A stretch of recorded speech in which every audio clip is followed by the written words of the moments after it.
Sadly, there are many missionaries that don't understand what the Great Commission entails. They don't understand the centrality of the local church for making disciples. They may even prefer making quick conversions that can be tallied and sent back to supporters as success of the gospel, and yet not fulfill the Great Commission because they simply do not have the tools, the training, or the wherewithal to make disciples. My name is Chris Burnett, and I serve as one of the directors at the Masters Academy International. My main responsibility is to oversee the Center for Biblical Missions, which is our newest department.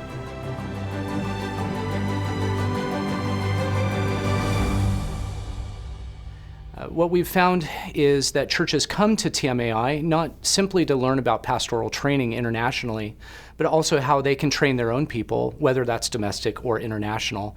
And we're fielding so many questions that ultimately it led us first to create the Biblical Missions textbook and workbook. And on the heels of that, in 2025, with its release, the questions just kept flooding in. And what we found is that we needed to take more initiative to answer the questions that local churches were having worldwide about their missions programs, about how to think of the Great Commission and how to support missionaries in a biblical way. That initiative led us to start this new department, the Center for Biblical Missions, through the TMAI home office.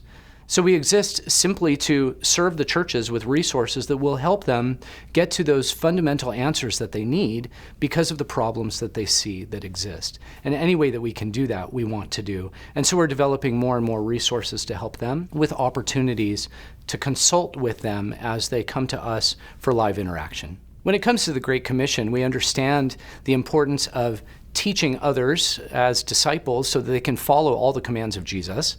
And we also understand what's required of us as those teachers. But sometimes we don't know where to begin. And the Center for Biblical Missions is an opportunity for us to lay out some of those foundational resources that can train up the churches that are just questioning, how do we do this faithfully?